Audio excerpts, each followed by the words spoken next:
Hello friends, welcome back. My name is Anita. आज के topic में जानेंगे नेगेटिव एंड इंटरोगेटिव सेंटेंस, यानी कि सवाल पूछना कैसे है। तो आपको मैं सिखाऊंगी एक्टिव वॉइस में सवाल कैसे पूछा जाता है एंड पैसिव वॉइस में सवाल कैसे पूछे जाते हैं और सवाल किस तरीके से पूछे जाते हैं। तो सबसे पहले एक्टिव वॉइस में सवाल कैसे पूछेंगे, आपके लिए यहाँ 3 क्वेश्चन लिखे हैं और आपको समझना है कि सवाल किस तरह से पूछे जाते हैं। पहला सवाल है, डिड दे बाय वेजिटेबल, क्या वे सब्जियां खरीदे। Did Raman write a story. दूसरा क्वेश्चन है, क्या रमन ने एक स्टोरी लिखा।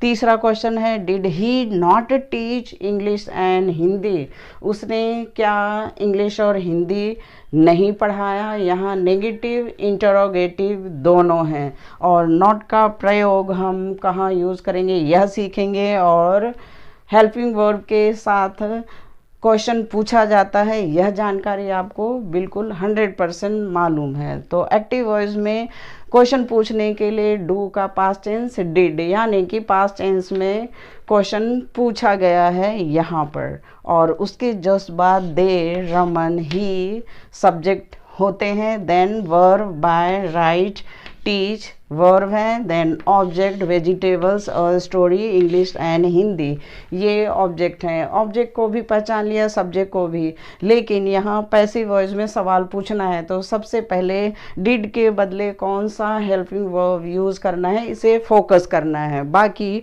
आपको स्ट्रक्चर पता ही है। डिड एक्टिव वॉइस में सवाल पूछने के लिए यूज़ किया जाता है, लेकिन पैसिव में वॉज और वर हेल्पिंग वर्ब यूज़ किया जाता है। देन ऑब्जेक्ट, देन वर्ब का third form, then by preposition के साथ सब्जेक्ट, देन क्वेश्चन मार्क। अब यहाँ आपके सामने एक्टिव वॉइस का सवाल है।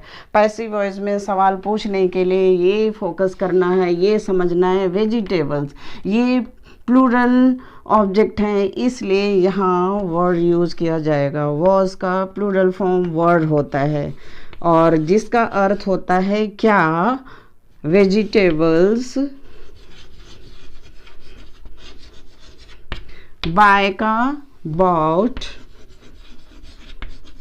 बॉट बाय किसके द्वारा, दे का देम चेंज कर दिया जाएगा। देन क्वेश्चन मार्क, क्या उनके द्वारा सब्जी खरीदी गई। नेक्स्ट है, did Raman write a story. A story singular है इसलिए वॉज से शुरू करेंगे। Was a story written by Raman. Raman proper noun है, नो एनी चेंजेस। क्या रमन के द्वारा एक कहानी लिखी गई। थर्ड है, did he not teach English and Hindi. English and Hindi 2 subject हैं इसलिए यह प्लूरल है और वर से शुरुआत करेंगे क्वेश्चन पूछने के लिए। वर इंग्लिश एंड हिंदी। अब देखिए नॉट का प्रयोग यहाँ वर्ब के जस्ट पहले यूज़ किया गया है और पैसिव में वर्ब का थर्ड फॉर्म यूज़ करने के पहले हम नॉट का प्रयोग करेंगे। नॉट टॉच, टीच का थर्ड फॉर्म टॉच, बाय ही का हिम। इस तरह से आपने एक्टिव वॉइस में भी सवाल पूछना सीख लिया और पैसिव वॉइस में भी सवाल कैसे पूछा जाता है यह भी सीख लिया। बस आपको यहाँ ध्यान देना है, एक्टिव वॉइस में डिड से शुरुआत करते हैं और पैसिव वॉइस में वॉज या वर से शुरुआत करते हैं। देन ऑब्जेक्ट आते हैं वेजिटेबल और story English and Hindi. Then verb का third form bought, written and not taught. Then by them, by Raman, by him. इस तरह से आपने दोनों में सवाल पूछना सीख लिया। अब हमें जवाब देना है नेगेटिव में, नॉट का प्रयोग करना है। अब सवाल पूछा है तो जवाब भी हम देंगे। जवाब दो तरीके से दिया जाता है, पॉजिटिव एंड नेगेटिव। पॉजिटिव में नॉट का प्रयोग नहीं किया जाता है एंड नेगेटिव नकारात्मक है, इसलिए नॉट का प्रयोग किया जाता है। नॉट वर्ड का प्रयोग जब सेंटेंस में किया जाता है उसे हम नेगेटिव सेंटेंस कहते हैं। और यहाँ आपको नेगेटिव एक्टिव वॉइस में सेंटेंस दिए गए हैं, उसे आपको नेगेटिव पैसिव वॉइस में चेंज करना है। तो कैसे करेंगे? तो सबसे पहले आप सेंटेंस को पहचानेंगे किस काल में है। I did not read your letter, मैंने आपका लेटर नहीं पढ़ा। दूसरा, the company did not supply material. Third है, he did not tell him your secret, वह तुम्हारा सीक्रेट उसे नहीं बताया। अब तीनों नेगेटिव सेंटेंस है, इसे पैसिव में आप कैसे, कहाँ पर नॉट यूज करेंगे और नॉट का प्रयोग करने के लिए कौन सा हेल्पिंग वर्ब यूज करेंगे, उसे सबसे पहले पहचानते हैं। तो पहचानने के लिए एक्टिव वॉइस के नेगेटिव सेंटेंस को पहचानना है। जैसे आई के बाद डिड हेल्पिंग वर्ब है, वो भी पास्ट, डू का पास्ट डिड है। Did not, then, did not, then, did not, ये सब्जेक्ट के बाद यूज किया गया है। आपको फिर पहचानना है verb, read, supply, then, tell, ये वर्ब का फर्स्ट फॉर्म है। और लास्ट में your letter, material, your secret, ये ऑब्जेक्ट है। अब पैसिव वॉइस में नेगेटिव यानी नॉट का प्रयोग करने के लिए कोई मुश्किल नहीं है, बस डिड का आपको वॉज या वर हेल्पिंग वर्ब यूज करना है, बाकी कुछ नहीं करना है। और स्ट्रक्चर के अनुसार आप पैसिव वॉइस में उसे नेगेटिव सेंटेंस में लिख देना है। जैसे सबसे पहले यहाँ सब्जेक्ट है एक्टिव और पैसिव में ऑब्जेक्ट आते हैं। देन यहाँ डिड का वॉज या फिर वर्ड यूज किया जाएगा, देन नॉट ऐड कर दिया जाएगा, फिर वर्ब का थर्ड फॉर्म के बाद by preposition, then subject use किए जाते हैं।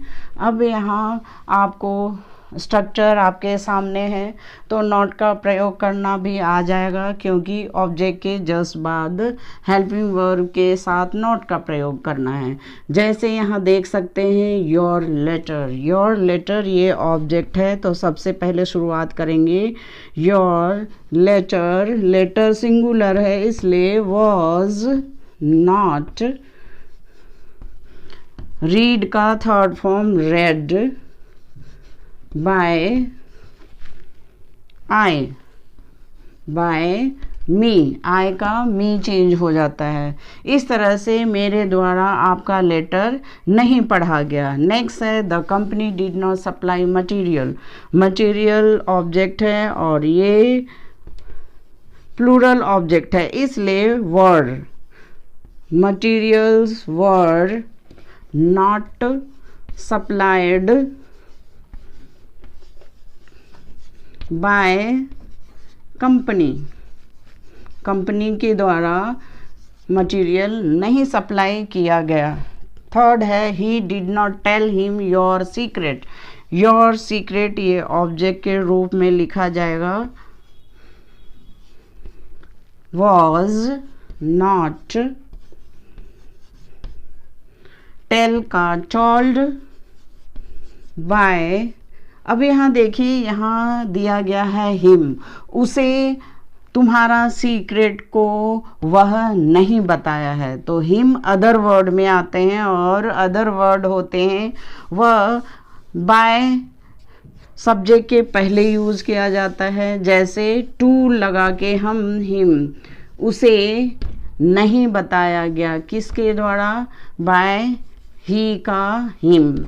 इस तरह से आपने देख लिया एक्टिव वॉइस में सब्जेक्ट के बाद डिड नॉट, डिड का यहाँ हेल्पिंग वर्ब वॉज या वर यूज़ किया जाता है और सबसे पहले object your letter, material, your secret, then was not read, were not supplied, was not told, then यहाँ by me, by company, to him उसे नहीं बताया गया, बाय हिम उसके द्वारा तुम्हारी या आपकी सीक्रेट नहीं बताया गया। इस तरह से बहुत आसान हो जाता है।